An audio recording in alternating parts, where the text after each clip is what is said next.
Good morning, dear friends. Welcome to you in today's video lecture. Dear friends, we had seen the law of demand with its assumptions, and we know that law of demand explain an inverse relation between price and quantity demanded. So according to law of demand, higher the price of commodity, smaller is the quantity demanded, and lower the price of commodity, larger is the quantity demanded. It means law of demand explain an inverse relation between price and quantity demanded. But in today's lecture we are going to learn about an exceptions to the law of demand, यानी कि law of demand के जो exceptions है उनके बारे में आज हम एक्सप्लेनेशन करने वाले हैं. So there are many exceptions to the law of demand. Before it, we know that while we will explain any law, there are some stages like introduction, statement, schedule, diagram, assumptions and exceptions. So these are the stages to explain any law.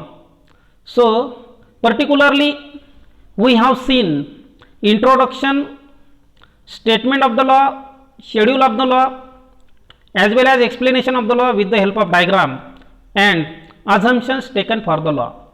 So these 5 stages to explain the law of demand we have been completed.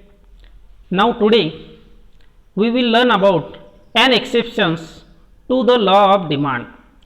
Then we first know that the nature of exceptional demand curve. Before it, we know that, or we have seen the law of demand with the help of diagram also. According to law of demand, when price of commodity increases, then quantity demanded decreases, as well as when price of commodity decreases, then quantity demanded of commodity increases, and as a result our general demand curve have negative slope. In another word, it is downward sloping from left to right. But exceptional demand curve, it means it is the demand curve for exceptional cases which is not applicable to the law of demand, यानी कि जिनके बारे में law of demand applicable नहीं होता, वैसे ही exceptional cases से related यह एक्सेप्शनल डिमांड कर्व है. ये डिमांड कर्व के देखते हुए आपको पता चलेगा कि when price of commodity is increases, then quantity demanded of commodity also increases, as well as when price of commodity decreases, then quantity demanded of commodity also decreases with respect to exceptional cases, and therefore it is exceptional demand curve DD which is upward sloping from left to right.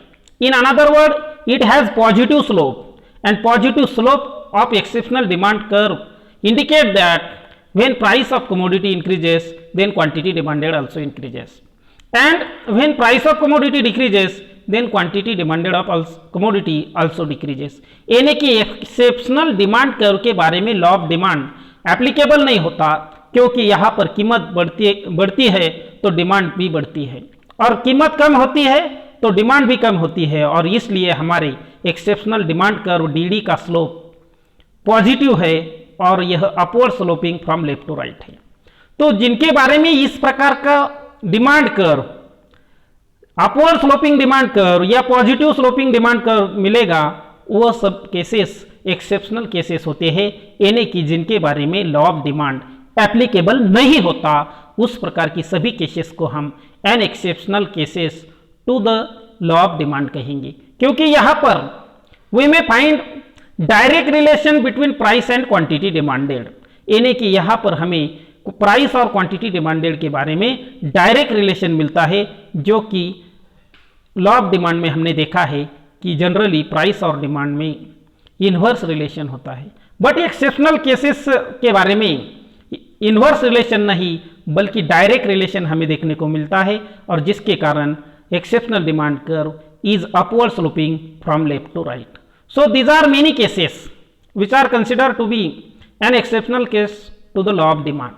So first case to explain is Giffen's paradox.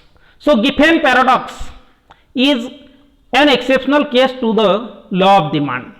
So here inferior goods, we should know the inferior goods or low quality goods are those goods whose demand does not rise even at decreasing price.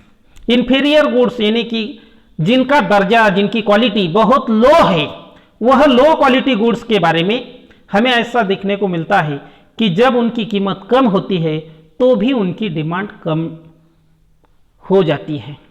यानी कि inferior goods के बारे में कीमत कम होती है और demand भी कम होती है। Price decreases as well as demand for such goods also decreases. So these are inferior goods. In this case even at decreasing price also less quantity of commodity will be demanded. Such type of low quality goods is known as inferior goods। यानी कि वह low quality वाली ऐसी goods है कि जिनके बारे में कीमत कम होने पर भी डिमांड भी कम होती है, यानी कि लॉ ऑफ डिमांड एप्लीकेबल नहीं होता। साथ ही साथ ये इंफीरियर गुड्स के बारे में यदि उनकी कीमत बढ़ती है तो उनकी डिमांड भी बढ़ती है। It means even at increasing price also more quantity of commodity is demanded. Such type of low quality और इंफीरियर गुड्स के बारे में लॉ ऑफ डिमांड एप्लीकेबल नहीं होता। It means law of demand is not applicable with respect to such type of inferior goods according to Robert Giffen. So Robert Giffen has observe that particularly in England when prices of commodity, such type of inferior goods, when prices of that inferior goods is decreases, then quantity demanded of that goods also decreases. It means like bread, which is considered to be a inferior goods, when price of bread is decreases, then quantity demanded of bread also decreases in England, and it is observed by Robert Giffen. ये Robert Giffen ने England में अनुभव किया कि जब भी bread की कीमत कम हुई तो वहां पर ब्रेड की डिमांड भी कम हुई। और ब्रेड की डिमांड कम होने का कारण यह है कि bread is a commodity which is more use by labour in England, जिनकी लेबर द्वारा ज्यादा डिमांड की जाती है। और जब उनकी कीमत कम होती है तो labour feels that our real income is increases. तो लेबर ऐसा सोचते हैं कि हमारा रियल इनकम या हमारी परचेसिंग पावर इंक्रीज हुई है, और रियल इनकम और परचेसिंग पावर इंक्रीज होने के कारण अब वह ब्रेड जैसी इंफीरियर गुड्स की जगह सुपीरियर गुड परचेस करना पसंद करते हैं। It mean they have prefer to purchase superior goods than bread which is meat. It means when price of bread decreases, then quantity demanded of bread also decreases, and the people in England prefer to purchase superior good meat, and then even at decreasing price quantity demanded of bread is also decreases, and it is against to the law, and therefore it is known as Giffen goods। तो इनको Giffen good भी कहा जाता है क्योंकि यह Robert Giffen ने इस प्रकार का एक अनुभव इंग्लैंड में लिया कि जब भी ब्रेड की कीमत कम होती है तो ब्रेड की डिमांड भी कम होती है, और वहां पर लोग ऐसा सोचते हैं कि हमारा परचेसिंग पावर या हमारी रियल इनकम बढ़ी है, और रियल इनकम या परचेसिंग पावर बढ़ने के कारण अब they will prefer meat which is superior than bread, and then as a result quantity demanded of bread decreases even at decreasing price. So it is the first exceptional case to the law of demand. Then second is prestige goods. So prestige goods, so there are some goods which is used to make our prestige in society। Society में अपना Prestige बनाने के लिए जो goods होती है उनको हम प्रेस्टीज गुड्स कहते हैं। So generally these are expensive goods like diamond, gold or status symbol, इनको हम स्टेटस सिंबल के रूप में देखते हैं। और इस प्रकार की एक्सपेंसिव गुड्स डायमंड हो, गोल्ड हो, जिनको लोग स्टेटस सिंबल के रूप में देखते हैं, तो वह गुड्स रिच पीपल द्वारा even at increasing price also more मात्रा में परचेस की जाते हैं। So diamond and gold are consider to be a prestige goods and when prices of such prestige goods is increases like gold, silver and diamond, which is known as prestige goods, and when prices of such prestige goods increases, and then rich people of the society will make their prestige in the society when they demand more even at increasing price. Even at increasing price, when they demand more quantity of such type of prestigious goods, then law of demand will not be applicable in these prestige goods, and therefore it is also an exceptional case to the law of demand. Then third one is speculation. So consumer speculation regarding future prices is also an exceptional case to the law of demand. Future में वस्तुओं की कीमतें किस प्रकार से change होगी, इस प्रकार यदि कंज्यूमर का कुछ एक्सपेक्टेशन होता है तो उस समय भी लॉ ऑफ डिमांड एप्लीकेबल नहीं होता। हम यहां पर एक एग्जांपल लेंगे कि price of commodity per kg, then quantity demanded of commodity in kg is measured in this table.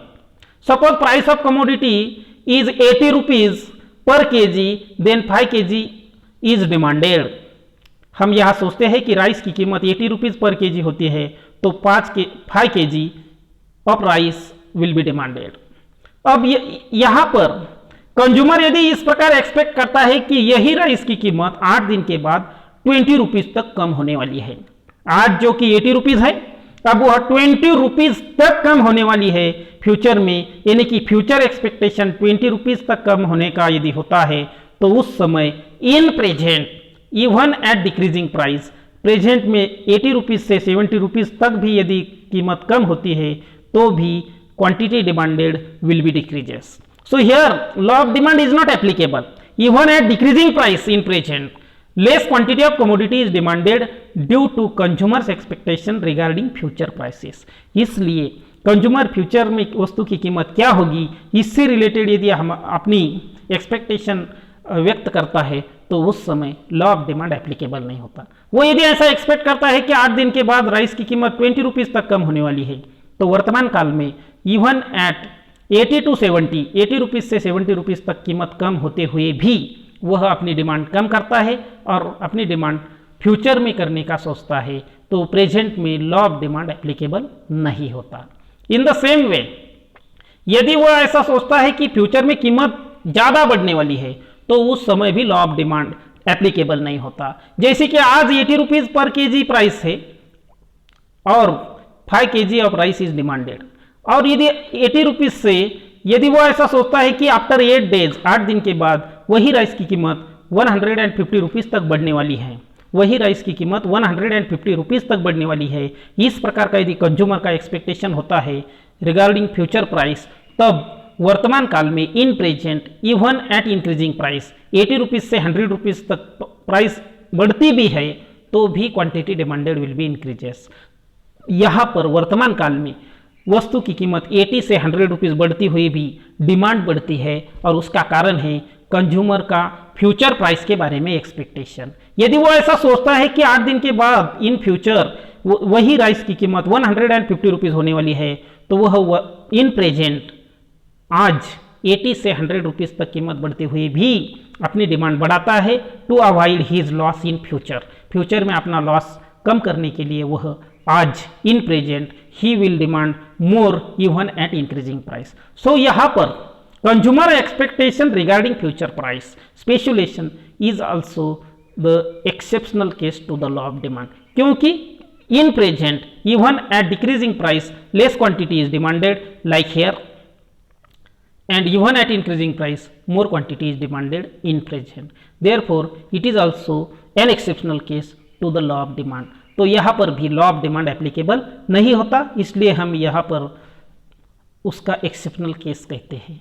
जैसे कि हम यहाँ देख रहे हैं कि 80 रुपीज प्राइस पर 5 केजी ऑफ राइस की डिमांड है, और कंज्यूमर ऐसा सोचता है कि 8 दिन के बाद 150 रुपीज तक कीमत बढ़ेगी, तो वर्तमान काल में 80 से 100 रुपीज कीमत बढ़ते हुए भी वह अपनी डिमांड बढ़ाएगा, यानी कि लॉ ऑफ डिमांड एप्लीकेबल नहीं होगा।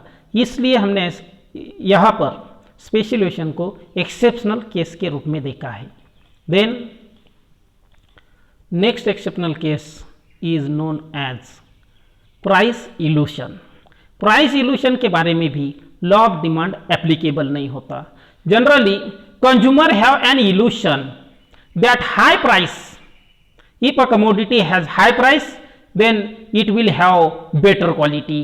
तो उसकी कीमत ज़्यादा होती है तो उसकी क्वालिटी भी ज़्यादा होती है। इट मीन्स व्हेन कंज्यूमर जज the quality with respect to price of that commodity, यदि वस्तु की क्वालिटी वही वस्तु की कीमत से रिलेटेड यदि उसका जजमेंट यदि कंज्यूमर करता है, कंज्यूमर को इस प्रकार का इल्यूशन होता है कि ये price is high then quality should be better, then in this case law of demand will not be applicable. क्योंकि इफ commodity price of commodity is increases then he will demand more quantity of such commodity, क्योंकि he has illusion related to price and quality, high price better quality। इस प्रकार का यदि उसका illusion होता है तो वहां पर even at increasing price पर भी more quantity of the commodity will be demanded and which is against to the law। So here यदि कंज्यूमर इस प्रकार का जजमेंट रखता है कि वस्तु की कीमत ज़्यादा है तो क्वालिटी भी अच्छी होती है, उस प्रकार का यदि कंज्यूमर का जजमेंट होता है कि हाई प्राइस बेटर क्वालिटी, तो उस समय वस्तु की कीमत बढ़ती है तो भी वह अपनी डिमांड कम नहीं करेगा, यानी कि डिमांड भी बढ़ेगी। इस प्रकार कंज्यूमर का जजमेंट भी लॉ ऑफ डिमांड के बारे में यहाँ पर एप्लीकेबल नहीं होता, क्योंकि प्राइस ज़्यादा है तो बेटर क्वालिटी रहेगी। इस प्रकार की सोच रखने वाला कंज्यूमर ज़्यादा कीमत होते हुए भी वस्तु की ज़्यादा डिमांड करेगा और यहाँ पर हमारा लॉ ऑफ डिमांड एप्लीकेबल नहीं होगा।